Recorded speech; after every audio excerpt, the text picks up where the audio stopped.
어저께 미국 트럼프 대통령이 우리나라 관세, 자동차를 포함해서 여러 모든 품목에 대해서 관세를 15에서 20%로 즉각 인상하겠다고 발표하면서 우리 경제에 커다란 충격을 주고 있고 국제적으로 우리 국가의 신인도에도 타격을 주고 있습니다. EU라든지 또 일본, 대만 이런 형태로 그동안 관세와 관련해서 미국과 협약을 맺었던 나라들 중에 대한민국이 지금 이런 사례는 유일한 거죠. 지금 그렇죠.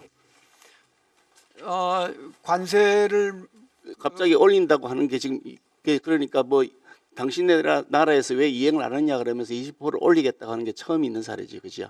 몇 관세를 가지고 협상을 했던 나라가 EU, 일본, 한국이고 또 추가로 대만하고도 협약을 했잖아요. 예. 네, 그렇지만 그건 좀 성격이 다른 것이고 그 어떻든 간에 지금 처음이죠. 그렇게 당신네 나라에서 왜 약속을 이행하지 않느냐라고 해서 하는 거는. 외에 여러 가지 다른 이유로 관세를 그러니까 높이겠다고 한 그린랜드를 나라가 가지고 얘기하고 이런 거 말고요. 그거는 다른 차원의 얘기고 당신의 나라에서 왜 협약을 이행하지 않느냐라고 하는 건 처음 아닙니까? 맞는 걸 자꾸 돌려서 말씀을 하세요.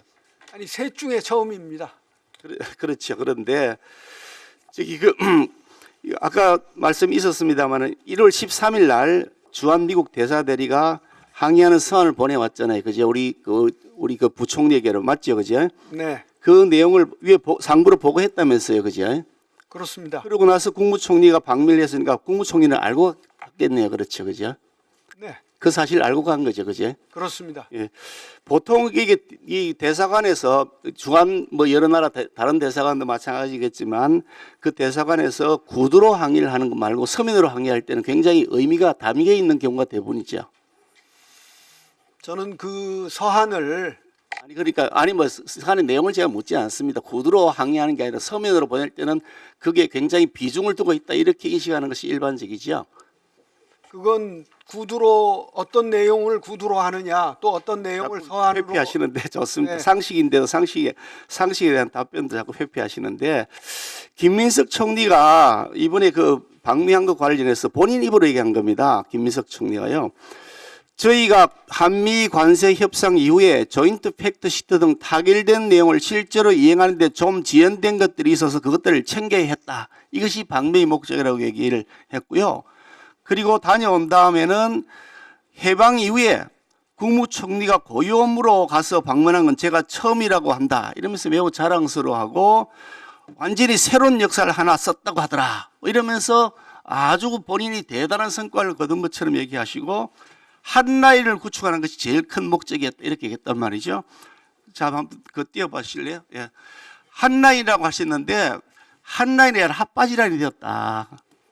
아무 작동이 되지 않는 라인. 그거 지금 다녀오고 난 다음에 26일 날 귀국하셨는데 27일 날 트럼프 대통령이 이 관세 올리겠다고 나왔단 말이죠. 한 라인이 아니라 핫바지 라인이다. 아니면 노라인 정도 수준일 것 같다는 생각이 듭니다.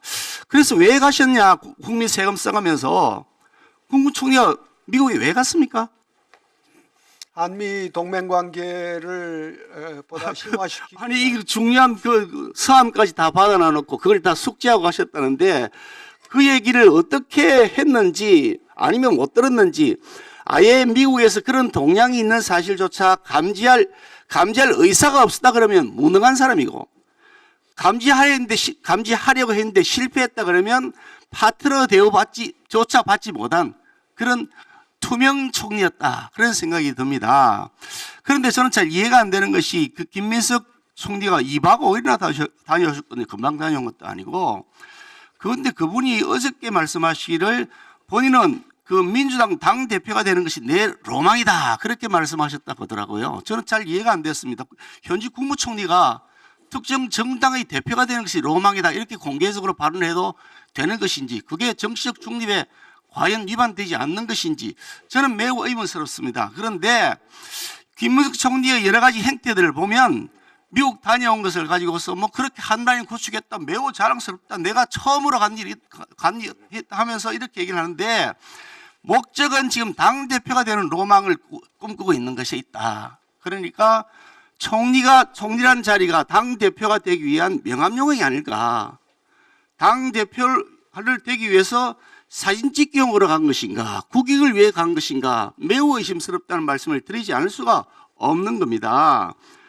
자, 한번 보시죠. 비준동의안 왜 국회에 제출하지 않습니까, 장관님?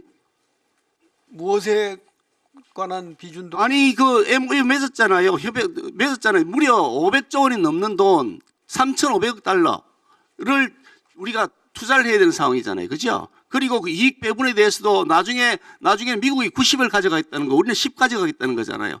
이런 내용들에 대해서 국민적 관심도 커지고 있고 국민의 부담이 엄청 커지고 있는데 왜 비준동의안을 제출하지 않습니까? 비준동의안을 제출하고 소상하게 설명을 하고 뭐 아예 말할 필요도 없이 서류를 작성할 필요 없이 잘된 협상이라면서요. 그러면 자랑하실 겸 비준동의안을 제출하고 그게 처리가 되고 난 다음에 실행 법률을 통과시키면 되는 것인데 왜 비준동의안을 제출조차 하지 않느냐, 정부는.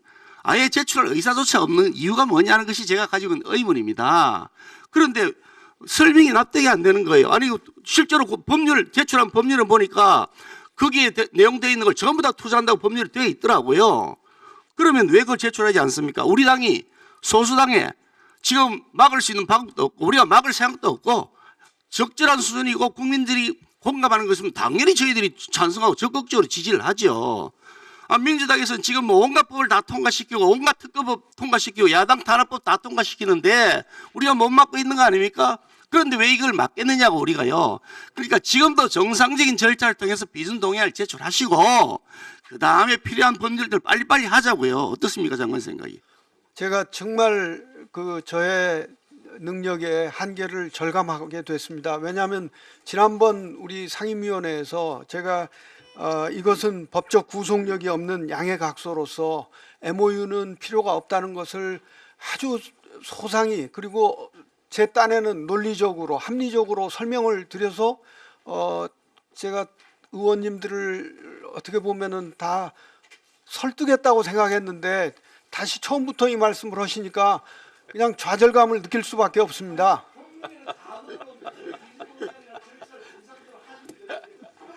그런 그 조인트 팩시트의 그 비준 동의보다 그 개별 액션에